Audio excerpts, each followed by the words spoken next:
Café Teranga, le café des leaders. Le stick est à 25 francs seulement.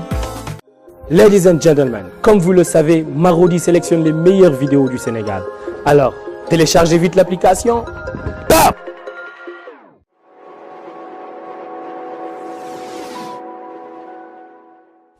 Monsieur Lopez, gis naa monsieur Diop. État de santé bi mu gisee il va beaucoup mieux. Ah bon? Oui. Jën naa ko coytu ba sonn pour xam kañ la reprendre activité yi mais waxuma dara lu leer. Une chose est sûre, à tout moment mën na ñëwaat ci entreprise bi. Justement, pour financement bi mën nañ ci def quoi parce que c'est impossible. Lan? Yow lan nga may wax nii? Mais Louise, waxoon naa la bul toogateeg man mukk di wax ce qui est impossible. Soo toogateeg man dee ma wax ce qui est possible loolu laa bëgg a dégg. Fii lenn rek moo fi possible. Moo ñu détourner fonds ci entreprise bi. Mais pourquoi pas? Alors fais-le. Mais monsieur Lopez loolu c'est risqué. Risqué.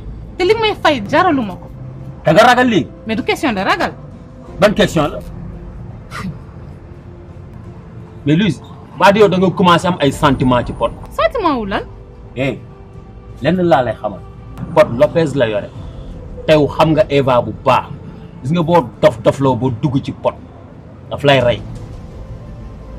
Monsieur Lopez gis nga Pod yëfu ñëpp la te man yëfu ñëpp intéressé wu ma. Ok man sama yëf moo ma intéressé li ma soxla loolu laa bëgg nga defal ma ko. Un point c'est tout. mais yow xanaa amoo xol après tout moi j'ai une famille te dañoo compter si man du ma jël benn risque après may dugg prison ou quoi que ce soit. moo waxi prison sa famille bis bu mission bi matee su ma la fayee sa famille yëpp nañ nekk dans l'abri du besoin. Bon gars, ok. Dégg nga li ma la wax. On se calme, monsieur Lopez, on se calme. Instant yaram yi tàng na. yow xàmmeetuma la Nous allons parler concrètement. Ouais. Instant yéen a ngi dégal. Bu nekkee pour détourner xaalis kese la loolu du problème. Je connais un informaticien, c'est un hacker, c'est un génie. Xale bu ndaw la juddoogul sax bopp bi daa fees dell lu ko neex lay def ci machine. Il s'appelle Patrick. Mun na détourner xaalis bi ci compte entreprise bi te yow doo ci fay. Ah bon? Bien sûr. loolu mën na nekk. Mën na nekk. xanaa sa waajooju siiwul. boo ko gisee dañ ko xam.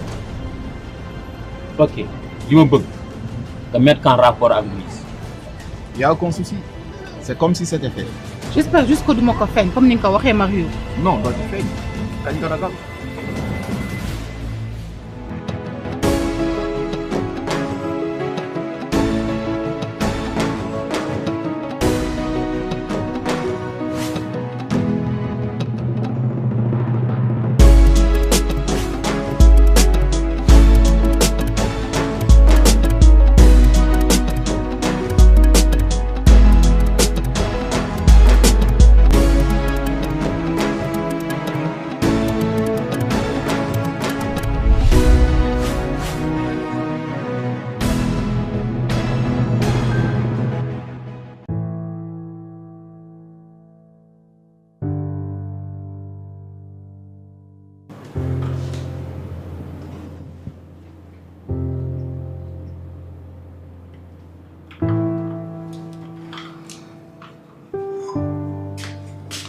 noo def. maman ça va. da ngay togg. Pod de moo ne xelam moo nekk si omelette ma ne xaaral ma defaral ko ko. Ah d'accord c'est bien. moo loolu sax laa bëggoon waxtaan ci affaire yi Pod ak yow. xam nga fii mu ne nii Marichou dem na. maa bëggoon na nga góorgóorlu ba lépp luy naqaram rek nga fàtte ko ndax xam nga ne naqar àndul la liggéey te bu fàttewul naqaram du mën a liggéey du dëgg. ma bëggoon na nga jàppale ko ci bu baax a baax.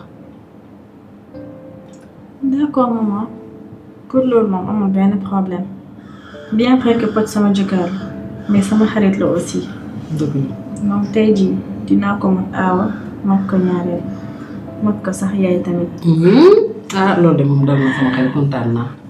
amul problème dinaa def lépp ba du sentir absence su Marichou. incha allah loolu dal na sama xel yal na la ci yàlla jàppale. amiin. ngeen góorgóorlu bu baax yàlla baax na.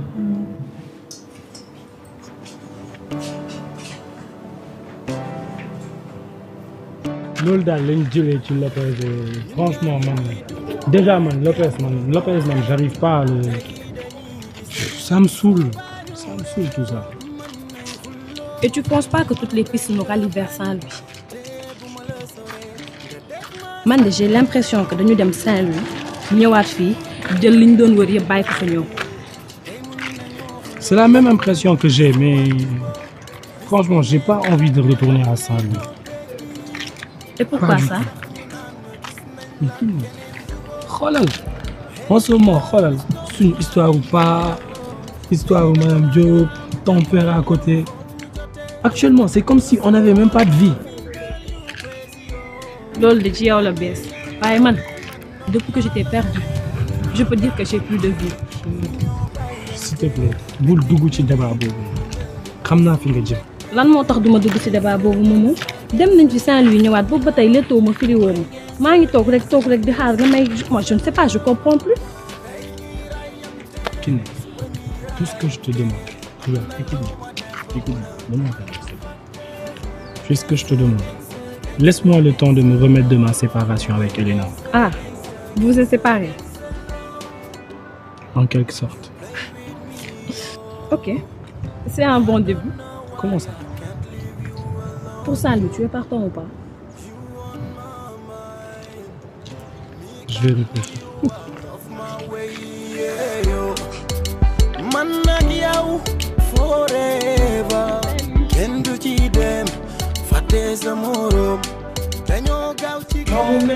xoolal ay moom da ngay togg añ ma raxasal la vaisselle bi bu la dara andi ma tey waaw yaay looy def ni waaw yaay mer day jeex nag suñu famille xamuñu mer sañse nañu xam ak bégee bàyyi lay def dëkk ci di tooñ naan mer day jeex toogal foofu yéen. waaw yaay dama faal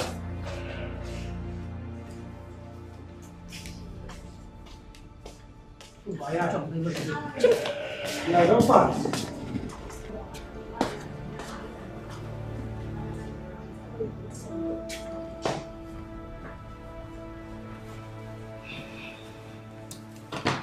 waaye dama faale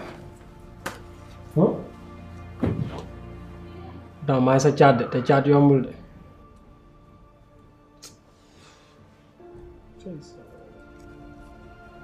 waaw nag mère yaay comme que faale moom léegi nag bëggoon naa xam franchement loo doon wut kër Taalay laa mère boobu dafa bëri histoire jarul nga fay dem. yow ku la wax ne damaa demoon foofu. Taalay laa moom ko. lu mu la wax. ah nee na ma ñëw nga fa amul loo ko yàqul comme pas possible lu ne wax na ko. ba may dem foofu intention xuloo yóbbu ma woon te en plus ba may dem xaw ma woon ne Layla laa fay fekk musuma xam ne Layla moo jur Nabou. waaw damaa demoon pour wax yaayu Nabou mu téye doomam à ma grande surprise ma dem fekk fa Layla waaw moom sax yow Siir loolu la wut foofu. yaay samay intention ak Nabou musul nekk lu bon sooy xool bu ma koy dugal sama kër sax maag moom mosuñu fanaan wala nekk si benn lal. Nabou génn na hôpital mi ngi kër yaayam dem naa fa pour xool si lu mu nekk je me suis dit nag affaire yi dafa war a jeex benn yoon parce que bëgg naa ko mu bëgg ma waxtaan ak yaayam pour xool nu ma koy ñaanee mu doon sama soxna mais nag yaayam nee na ma foog nga ñëw. man yow foog ma ñëw. foog nga ñëw wax ak moom. loolu rek la la wax. loolu la ma wax de. waaw baax na dinaa fa dem.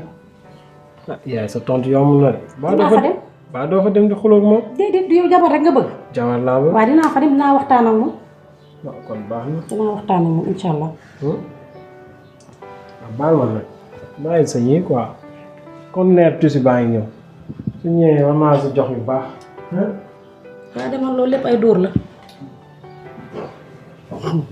yow mi de xamoon xew nga naa ma conteneur tisi.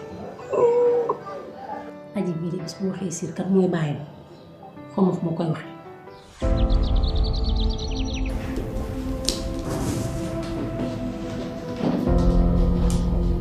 Patrick, c'est ça? Oui, c'est Patrick.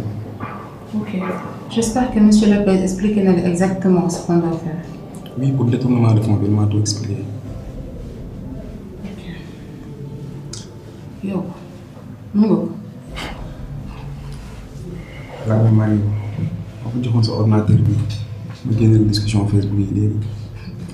non baax na leen rek laa bëgg nga wax ma lan nga soxla exactement pour def liggéey bi sans pour autant que man ma fekk si.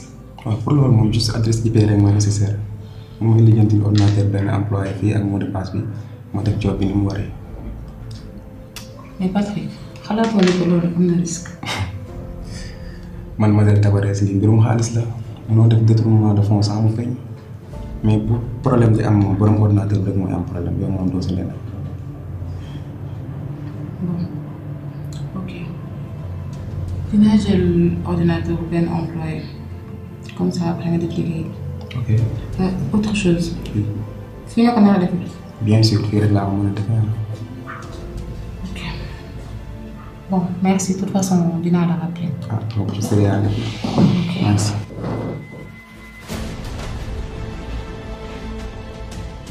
ordinateur kan laa mën a jël.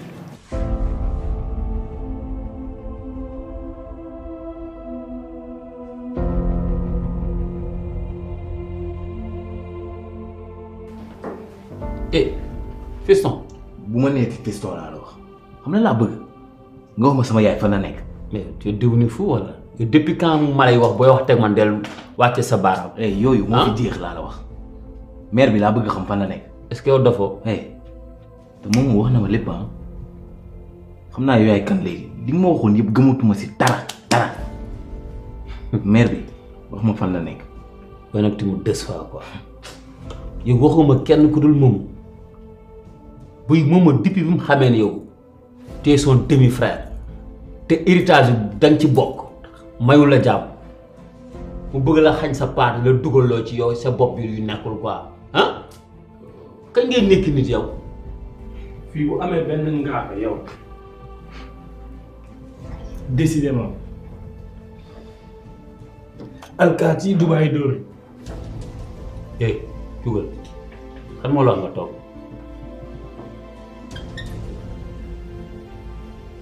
li ngay wax nii yëpp waxuñu ko kii mag moom mënoo ñu jaxase deret dafa foog wax ko fan la yaayam ne loolu moo ñu fi indi.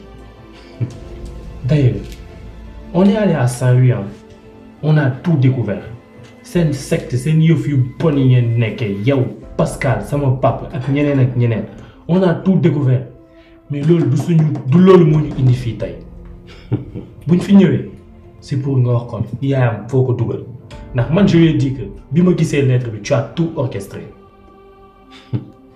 booy nag naa la wax yéen a ngi door a daj dëgg nag nga gone gu sol daal di taxawaal fu ne mu dugg yàgg day dëgg ngeen day nag.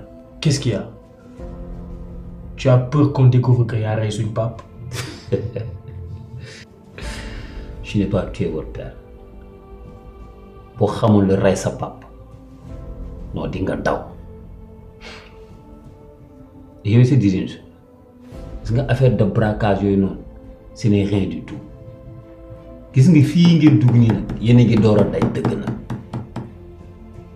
lu leer laa la wax soo leen xamoon li leen yoon di ngeen moytu yéen li ngeen yoot te moytu la leen yoon. bla bla bla yow yaa xamul li lay yoot yow. ay yoot fii yoot fee loolu lijjantiwuma ko vos histoires de couple là ça m'intéresse pas sama mère fan la nekk te nga gaaw ci wax boobu. ma la waxoon démb laa lay waxaat ta maman fi mu nekk mi ngi ci jàmm.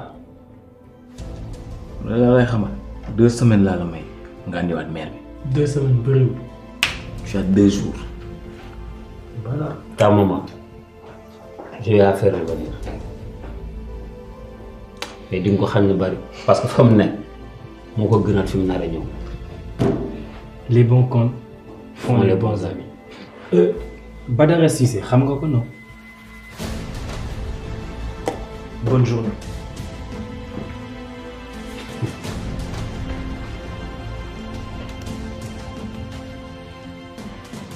Badou doful bay expliquer booy li xew non c'est pas possible il n'ose pas faire ça.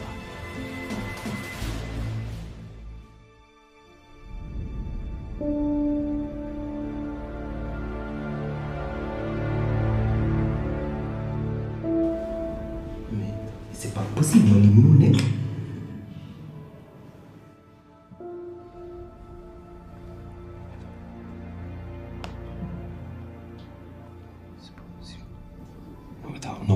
man damay bëgg def wala lan.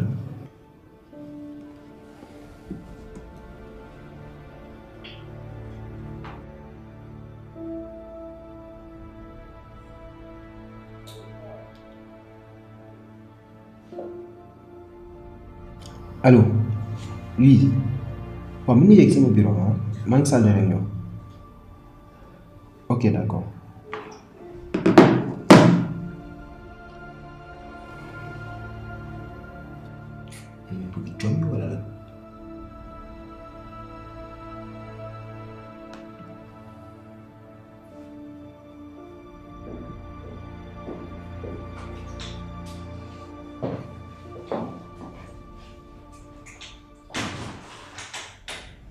Vas-y, toi.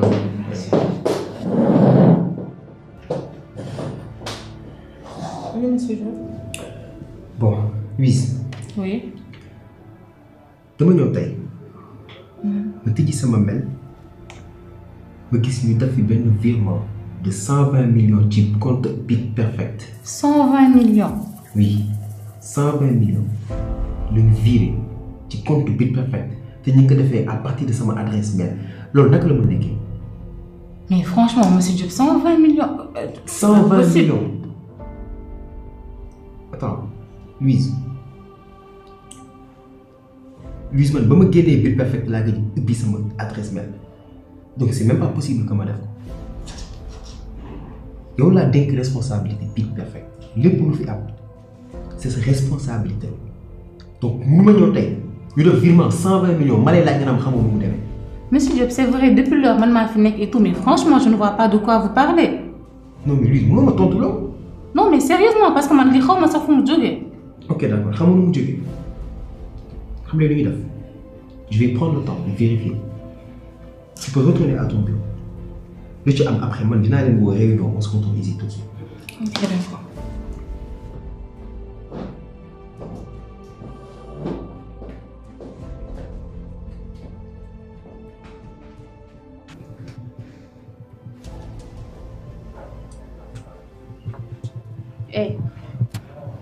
jógal damay defar fii. jógal dama fii defar. fooy defar. fi nga toog xanaa laay defar. ah waaw Nabou doo defar fii rek bàyyi ma tëdd sama. fii laa bëgg commencer defar jógal. waaw waaye déedéet waaye Nabou yow tam. yow kañ ngay jóg léegi defar na. waaw. ah sama jaxa sama jax. sa tànk yi teg ko si kaw njëganaay pour lan la. xam loolu kay ma jaaxal. Nabou waay nii nag boo ko demee sa kër moom kenn du la mere nettoyé rek civilisé rek joxal Nabou maa la wax loolu xool la mu sañse ndeysaan ah. kañ ngay noppi dag may énervé. yow mii waaw waaw fi may teg sama tànk jar naa fomp nag jar naa fomp de waa kay jigéen day civilisé wuy ma naaru lay laa toogal nii ñu waxtaan ak yow. c'est comment ak yow wax de aw ma dara lu ma wax. waaw yow tamit toogal nii ñu waxtaan tamit nag Nabou bàyyi sa mer bi man sa xarit laa toogal rek ñu wax toogal waaw kay na nga def wuy ma waa léegi xam nga mu la bëgg a laaj man lu ma la def. danga bëgg a xam lan nga ma def. kese. déjà su ma duggee fii. waaw fekk la nga tëncu fii nii ci canapé yi. waaw sama xol bi day xasan. mënuma ko supporter daf may metti. ah. te yow neexoo ma. waaw parce que da nga ñàkk fayda. waaw amoo fulla amoo fayda si sa bopp. ndax boo amoon jom dëgg. heure bii war na la fekk nga dem nga liggéey mais da nga nii da nga doon sëy si fii ci kër gi. dina leer di nga xam ne maak yow. loolu nga amoon ci lu nga loo may wax. loolu laa la doon wax. neexoo ma du loolu nga ma doon laaj loolu la.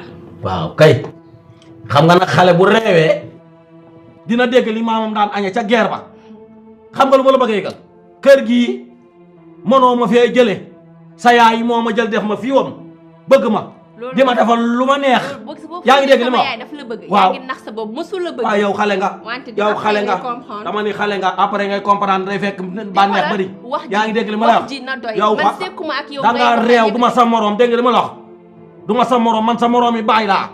kër gi ñaanuma yàlla nga nekk sama morom. waaye sa yaay man la bëgg déedéet musu la bëgg sa yaay man maa koy miirloo sa yaay maa koy miirloo. kër gi nga war a génn ku bëgg nu muy amee jom ku bëgg nu muy amee jom. dama dul sa morom neexal naa ba sonn ngay jaay réewantal jeunesse de bonne famille et de mauvaise réputation. man doo sama génn ma kër gi bëgguñu la génnal fii kan moom bëggul yow loo ma bëggee yow da maa ñeme bëgg Malick yow mi di yaaka ndax bu yow mi taxawaalu ba doog a ñëw ci kër gi man may muuse tax ma jël sa yaay man ginne yi maay seen maam sa yaay damaa doxal ak moom ba tase ak moom ci tusubaar gi ni ko karab ñëw ci kër gi da nga réew rek boo réewee dégg loo xamante ni dootoo ko dégg sa yaay man la bëgg.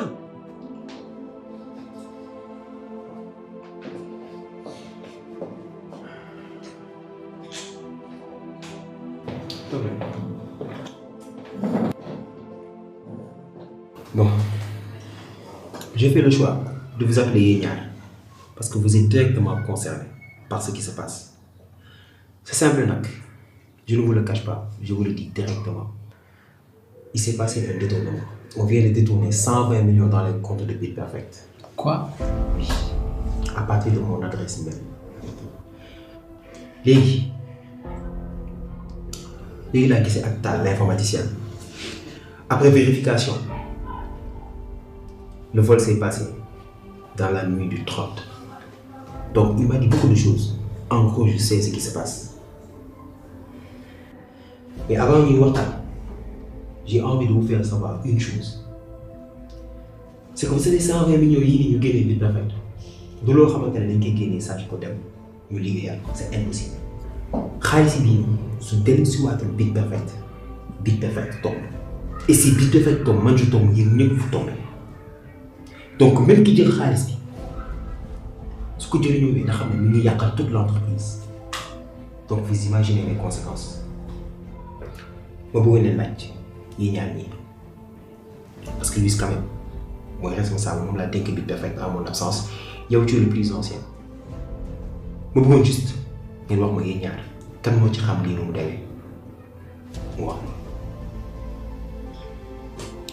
Honnêtement monsieur Diop comme ni ma la ko waxee sànq rek looloo ci am depuis sa absence man maa nekk fi di gérer entreprise bi et tout utiliser ma benn xaalis bu génn à part les dépenses que j'ai eu à faire et c'était pour acheter des fournitures de bureau facture yaa ngi nii ci bureau bi soo bëggee mandiw la ko léegi sur la table pour vérifier parce que jusque là man je ne comprends pas je suis surprise. C'est bon. Der, tu as quelque chose à dire? Bon man xamuñ dara. Lan? Ma xamuñ dara maa ngi koy doog yëg. Non mais Der, tu peux pas me dire ça, c'est pas possible. Der, mënul nekk. Der, détournement bi sa ordinateur lañ ko defee. Ça ne peut être que toi, Der. Monsieur Diop man ngi accusé. Non mais accusé wu ma la, c'est toi. Mais année yi ma def Beat Perfect yëpp bu ma bëggoon détourné def naa ko bu yàgg. Non mais attends, mais Der, yow dafa nag. Et puis nan laay sàccee 120 millions di ñëw Beat Perfect kon seen naa bu yàgg. Loolu yow la. Der. lan moo tax léegi adresse IP bi ma taal informaticien bi jox c'est adresse IP wu ordinateur la Der. Comment est-ce possible Der? Der, sa ordinateur am na mot de passe wala amul mot de passe? Mot de passe bi ci ne man dong maa ko xam. Mais raison de plus. mais monsieur Diop man yàgg ma dénk xaalis may fanaan ak moom. mais donc bu ma neexoon man dañ ma agressé. donc Der kan moo mën a ubbi sa ordinateur keneen ku dul yow. mais je ne sais pas. Tu ne sais pas? Non. D'accord, xam nga man lan laay def. Oui. Je vais porter plainte. Allez-y monsieur Diop. D'accord, je vais porter plainte. te lépp lu ci am dinaa ko xam dina leer ay. ma ci dem. D'accord. Maintenant ce qui est sûr tey on arrête le travail tey nañ ñibbi ba demain. Vous pouvez rentrer jusqu'à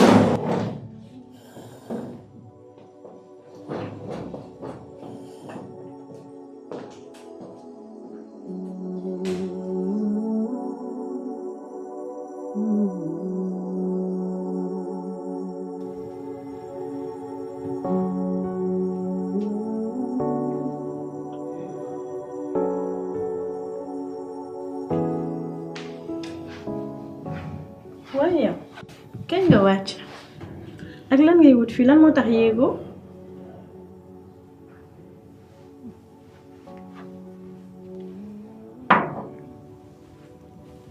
Paul yow lay waxal de. Eva mënuma yéeg je peux pas. oui lan la da nga am problème. Eva lii du problème naufrage la. Eva on a sombré. On est foutu.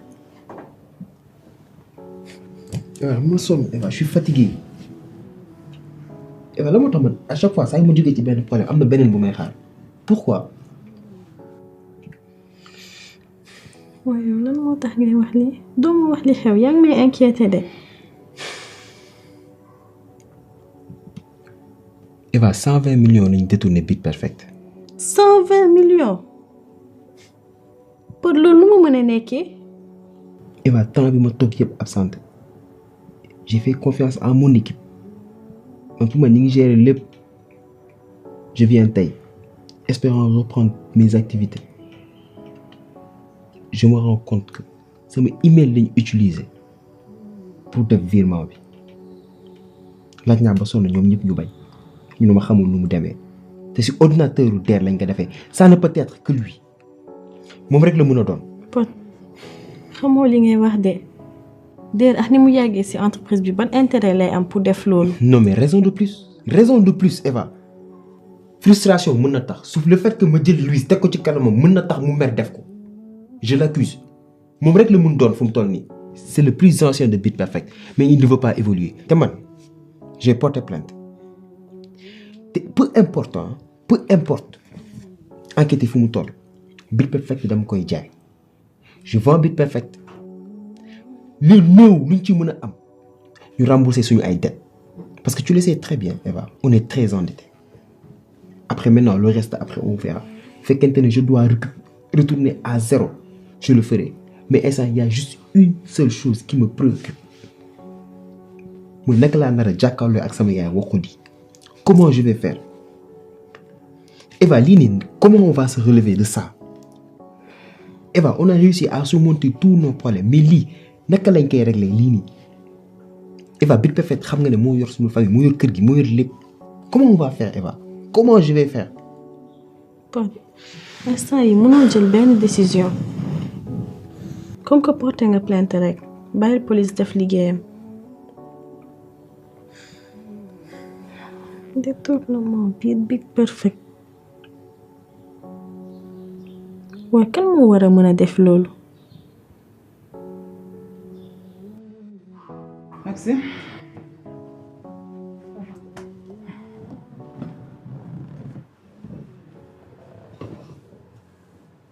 Aji tey de tànk jàmm rek moo ma indi ma ñëwoon bëggoon ñu waxtaan ci ñaari xale yi ndax Aji Siir dafa ñëw waxtaan ak man moo dafa ñëw mais dafa bëgg Nabou comme jabar ma ne woon naa fi yegg si ndax Aji du ma la ko nëbb de naa mën naa ne sama jikko doom neexu ma mais xam naa ne sa doomi jikkoom neexu la mais comme yàlla def na ne ñoom ñaar mënul leen dara te bëggante nañu moo taxoon ma ne naa ñëw pour ñu waxtaan comme bëgg na ko jabar te Nabou it bañul Siir ñu daganal seen diggante ñoom ñaar moo taxoon ma ne naa fi ñëw ñu waxtaan loolu rek moo doon samay tànk. Sofia ak yow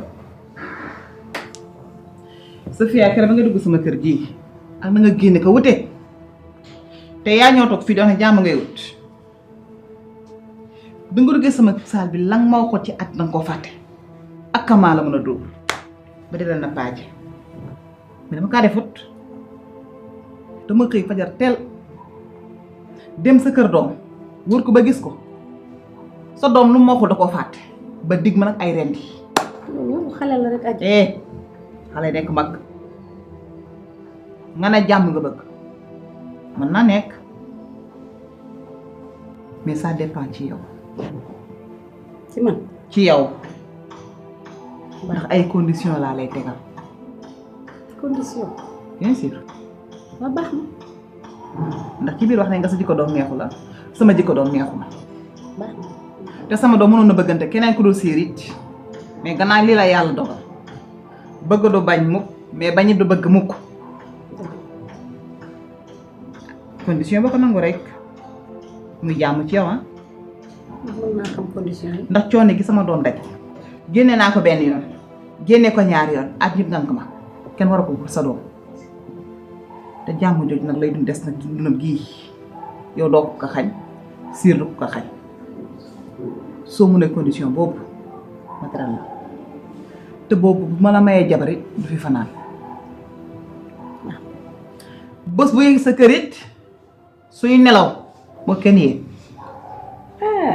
condition yi ci la bokk. waaw baax na. ñaareel heure bu centré dugg waañ lay dugg waañ ndax kuy sëriñ nga toog waaye bu ko centré rek ci yaramam dana toog Siir na mooy ma ko mu koy fitnaal ci lenn noflaay daal la koy mën a may ci jàmm ji ci kër ga muy sa jàmm di jàmmam wa ilaa ma siir kuy bàyyam dégg naa sa wax waaw kon baax na léegi nag may ma waxtaan ak sama doom léegi lu ma wax dinañ déggante waa incha allah ça dépend ci yéen rek de waaw surtout yow waaw baax na dégg naa la waaw d'accord kon maa ngi ñëw dem li ngeen di jàmm ko def ku nekk wax la bëgg moo tax nekk sa ndaw topp sa ndaw yàq sa àddina def na li ñu weesu nañ ko ak fee des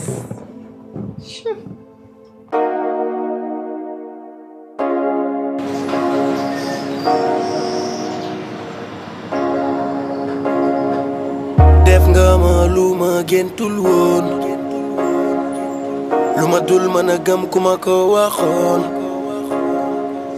dara gënul kawe fi ma la teggoon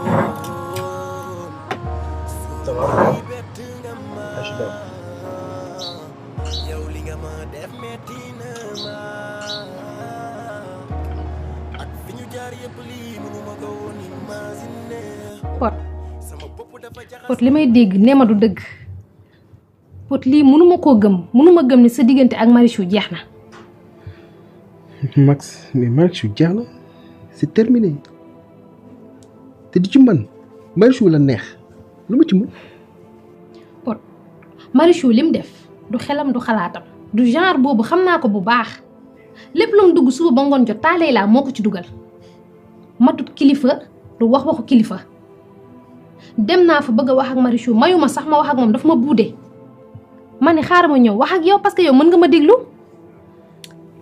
d'accord ok xam nga soo ma nee Talla la am na peut-être pas de responsabilité ci sama divorce ak Marichou dama la naan waaw mais nag Max Marichou nekkatul xale bu ndaw bu ñuy diri naan ko defal lii Marichou fii ci kër gi la ma njëkkee wax intention que dafa bëgg tas ba ma koy fekk ci këram. mook Talla la daf ma ko confirmer waat foofu donc je suis vraiment désolé te dama lay remercier déplacement bi nga def yëpp pour ñëw arranger mais je pense pas que c'est possible encore je suis désolé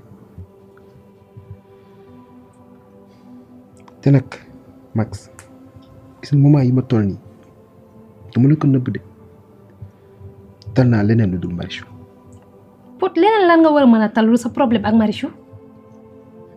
Bachir dama nekkaloon ak sama jëkkër mu nekk nag sama àdduna mu jaral ma lu nekk bu ma nee jàppal ma jàpp bu ma waxee bàyyil ma bàyyi sama liggéey bàyyi sama lépp jël sama àdduna bi yëpp ne moom la basé wu ci moom lu ma neex yëpp ak lu ma nakari yëpp ma des sama xol ba su ma génnee ñu wax ko lu metti sax dafay mel ne man lañ ko wax.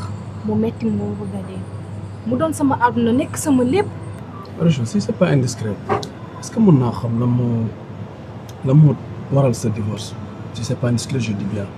Chi Bachir s'il te plaît je veux même pas y revenir dama la ko ñaan rek mais Bachir dama nekk ak sama wujju ci biir kër gi sama jëkkër toog mu ne c'est l'amour de sa vie Bachir ñoom ñaar ñoo am doom. te man maa ngi nii mënatuma am doom aw ma sax doom ak sama jëkkër Bachir ma xool ba xool xam ne moom moo gën a légitime ci biir kër gi te lu ndaw rek moo ma fa taxoon toog te lu ndaw loolu dafa dañ Bachir kon foofu noonu lan laa fay def dama fa am place. Pod li ma bëgg a xam mooy Marichou yaa ngi koy bëgg ba léegi wala bëggatoo ko. Max. Eva ça va. Ça va bien. yaa ngi ci jàmm. naka sa yaram. ça va. bon Pod. maa ngi lay bàyyi nga reposer ba après nañu yeggale suñu waxtaan. ok ñu ngi see. ok na ko dégg.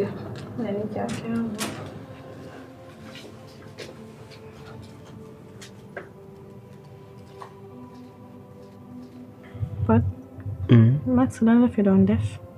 bon waxu Marichou la ma doon wax. ok.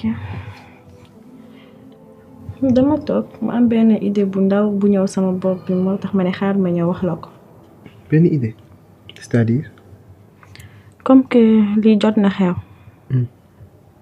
et que sama entreprise mi ngi recevoir ay propositions rachat yu bari léegi ma ne que dama koy jaay pour investir ci Bit Perfect. lan jaay sa entreprise non waxal leneen. Écoute Eva déjà jëkkoon nga sacrifier sa entreprise pour ñëw liggéey ak man à cause de ça tes chiffres ont baissé même soo ma ko waxul xam naa ko donc tey jii du ma nanguwaat ngay sacrifier waat encore may wax nga naan da ngay jaay sa entreprise qui se porte bien pour investir ci Build Perfect bi nga xamante ne man sax j'ai plus envie su ma la waxee dëgg ñi fay liggéey yëpp wóolatuma leen j'ai plus envie de Build Perfect. Je donne un conseil. Pourquoi pas nga jéem a changer sa life nga construire nekkat ci activité yi. Je te dis pas pour nga dugg ci mannequinat bi nga nekkoon non mais nga jéem a développer sa àdduna xam ne nekkatoo xale nga changer yokk plus de maturité sa àdduna sa life te loolu pour cela man je suis là et je suis prêt à t'épauler mun naa la jàppale ci loo bëgg liggéey boo bëgg ba ma waxee man j'ai de la connaissance mun naa la boole ak samay xarit ñu liggéey boole ci entreprise yi nga liggéey loolu je suis prêt te dama lay jàppale ci lépp mu bëgg rek nga gën a xam ne loo mënti ne foo mënti ne man je suis là tu as mes numéros mën nga ma woo je suis disponible à 100% loolu laa bëgg nga xam ko li tax nga woo ma xam li tax ma woo la loolu rek képp la dama bëgg nga xam loolu. merci Bachir dégg naa bu baax li nga wax te aussi maa ngi lay remercier bu baax la neexoon mën nga bañ a toog di déglu samay problème maa ngi lay remercier aussi bu baax. loolu c'est évident foo ma jàppale la non la c'est